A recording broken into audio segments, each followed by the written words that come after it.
ನಮಸ್ಕಾರ ಸ್ನೇಹಿತರೆ, ನರ್ಸಿಂಗ್ ಇನ್ ಕನ್ನಡ ಯೂಟ್ಯೂಬ್ ಚಾನಲ್ಗೆ ಸ್ವಾಗತ ಸುಸ್ವಾಗತ.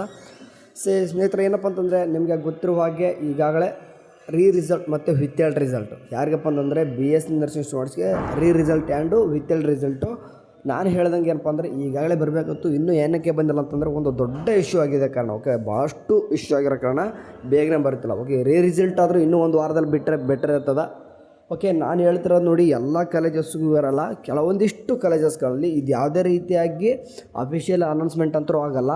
ನಿಮ್ಮ ಒಂದು ಕಾಲೇಜು ಪ್ರಿನ್ಸಿಪಲ್ಸ್ ಏನಿರ್ತಾರೋ ಅವರೇ ನಿಮಗೆ ಅದನ್ನೇ ಮಾಡ್ತಾರೆ, ಇನ್ಫಾರ್ಮ್ ಮಾಡ್ತಾರೆ. ಅದನ್ನೆಲ್ಲನೂ ಕೂಡ ಡೀಟೇಲ್ಸು ಯಾರಿಗೆಲ್ಲ ನಿಮಗೆ ವಿತ್ಹೆಲ್ಡ್ ಅಂತ ಬಂದಿದೆ, ಕೆಲವೊಬ್ಬರಿಗೆ ವಿತ್ಹೆಲ್ಡ್ ಬರೆದು ಜಸ್ಟ್ ಫೇಲ್ಡ್ ಅಂತ ಬಂದಿದೆ.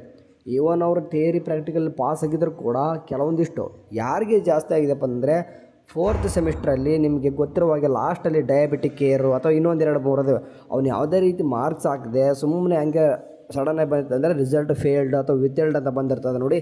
ಇಂಥವ್ರಿಗೆ ವಿತ್ಹೆಲ್ಡ್ ರಿಸಲ್ಟ್ ಬರ್ತದೆ, ಅವ್ರಿಗೆ ರಿಸಲ್ಟ್ ಬರ್ತದೆ. ಮತ್ತು ರಿಸಲ್ಟ್ ಏನಪ್ಪ ಅಂದರೆ ಕೆಲವೊಂದಿಷ್ಟು ಮಿಸ್ಟೇಕ್ಸ್ಗಳು ಕೂಡ ಆಗಿದಾವೆ. ಓಕೆ, ಅದು ಒಂದು ಕೂಡ. ಓಕೆ, ರಿಸಲ್ಟ್ ಅಂತೂ ಇನ್ನು ಒಂದು ವಾರದಲ್ಲಿ ಬಿಟ್ಟರೆ ಬರ್ಬೋದು.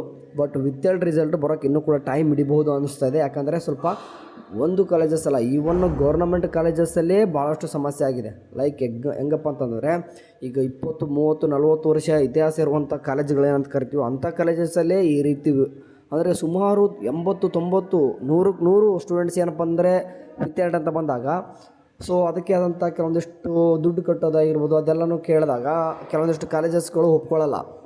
ಓಕೆ, ಸೊ ಭಾಳಷ್ಟು ಕಾಲೇಜ್ ಇದೇ ರೀತಿಯಾಗಿ ಈವನ್ ಗೌರ್ನಮೆಂಟ್ ಕಾಲೇಜು ಕೂಡ ಆಗಿದೆ, ಪ್ರೈವೇಟ್ ಅಷ್ಟಲ್ಲ ಗೌರ್ನಮೆಂಟ್ ಕೂಡ ಆಗಿದೆ.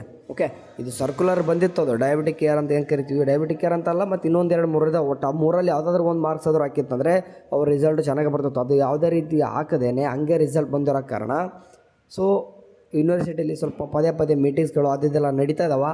ಸೊ ಇದ್ರ ತಕ್ಕನಂಗೆ ಸಡನ್ನಾಗಿ ನಾವು ಯಾವುದೇ ರೀತಿ ಕಾಲೇಜಸ್ ಕೂಡ ಮೆನ್ಷನ್ ಮಾಡಲ್ಲ. ಯಾಕಂದರೆ ಕಾಲೇಜ್ ಮೆನ್ಷನ್ ಮಾಡಿದೆ ಅಂದರೆ ಅವ್ರು ಬಂದು ನನ್ನ ತೊಗೊತಾರೆ, ಸರಿನಾ? ಸೊ ಹಂಗಾಗಿ ರಿಸಲ್ಟು ಅಥವಾ ವಿತ್ಹೆಲ್ಡ್ ರಿಸಲ್ಟು ಯಾವುದೇ ರೀತಿಯಾಗಿ ಅಫಿಷಿಯಲ್ ಆಗಿ RGHS ಕಡೆಯಿಂದ ಅನೌನ್ಸ್ಮೆಂಟ್ ಆಗಲ್ಲ. ಅದು ನಿಮ್ಮ ಒಂದು ಕಾಲೇಜ್ ಪ್ರಿನ್ಸಿಪಲ್ನೇ ಕೇಳಬೇಕು ಅವ್ರ ಹತ್ರ.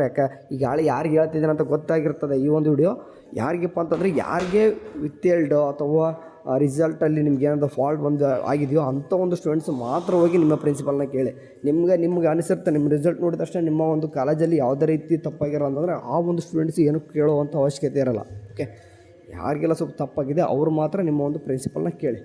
ಓಕೆ ಸರಿ, ಇದ್ರ ತಕ್ಕನಾಗಿ ಏನೊಂದು ಅಪ್ಡೇಟ್ ಬಂತಂದರೆ ವಾಟ್ಸಪ್ ಚಾನಲಲ್ಲಿ ತಿಳಿಸ್ತೀನಿ. Okay, thank you for watching. Have a nice day. Bye.